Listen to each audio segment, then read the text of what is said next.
èmi yóò gbé ojú mi sórí òkè wọn ni níbo níná láwa mi yóò ti wá ìrànlọ́wọ́ mi yóò tọ̀ wọ́n Olúwa wá tí yóò dá ọ̀run òun ayé.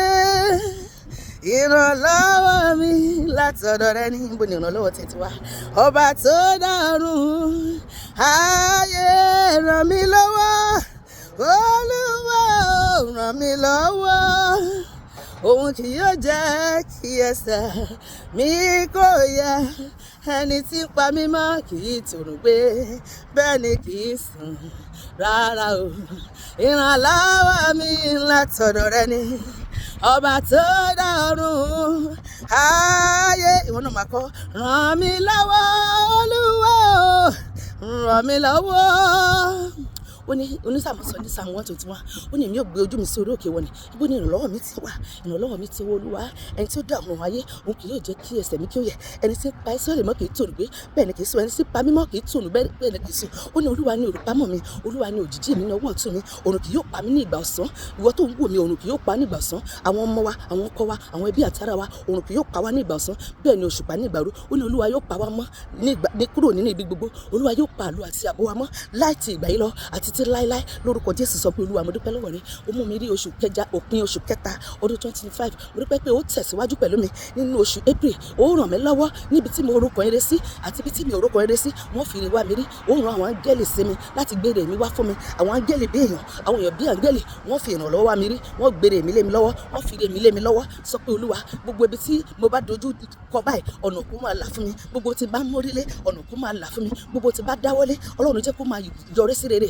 Ìrànlọ́wọ́ láì dáwọ́ dúró ṣe fún mi Jésù o. Wọ́n náà máa sọ bẹ́ẹ̀, olóore ọ̀fẹ́ ìrànlọ́wọ́ láì dáwọ́ dúró, ṣe fún mi Jésù o. Wọ́n máa gbé ọ̀gá, bàbá wa ràn mí lọ́wọ́, ó ní láti ràn mí lọ́wọ́ dandan níwọ̀n ìgbà tí n kò lẹ́ lómìíràn o. Ó ní láti ràn mí lọ́wọ́ bàbá o. Bí lè sọ pé àwọn tó gbẹ́kẹ̀lé Olúwa ojú kò ní tì wọ́n láéláé. Ó ní ó dàbí òkè Síónì, ó dàbí àwọn tó dúró de Olúwa, ó dàbí òkè Síónì tí a kò lè ṣí nídìí tó dúró títí láéláé. Èmi àti ẹ, ikú ò ní yẹ̀ wá lẹ́sẹ̀, àìsàn ò ní pa wá lójijì, kò ní pa àwọn ọkọ wa, kò ní pa àwọn ọmọ wa.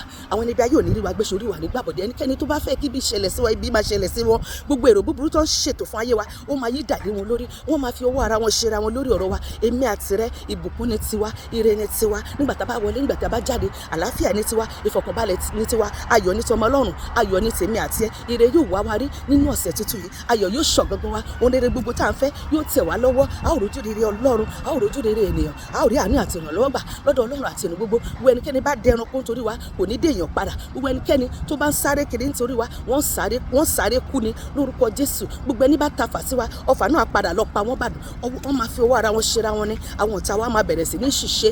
Ìrànlọ́wọ́ wá wẹ̀ mí àti ẹ̀rí ojú rere àti Ọlọ́run àti àánú Ọlọ́run yóò yí wa ká, yóò yí àwọn ọkọ wa ká, yóò yí àwọn ọmọ wa ká. Ọ̀sẹ̀ ayọ̀ lọ́sẹ̀ yìí máa jẹ́ fún wa. Oṣù tuntun tá à ń wọ̀ lọ yẹn, ohun tuntun máa ṣẹlẹ̀ nínú ayé mi àti rẹ. Ìbùkún ọ̀tun, ìyanu ọ̀tun, ìṣerere ọ̀tun, àlùyọ ọ̀tun, ìdáhùn sí àdúrà, ẹ̀rí kó máa tẹ̀lé ẹ̀rí, a ó sì máa jẹ́ ẹ̀rí sí agbára Ọlọ́run. Yóò dára fún èmi àti rẹ o, kò sì ní yí padà lórúkọ Jésù. Àmín.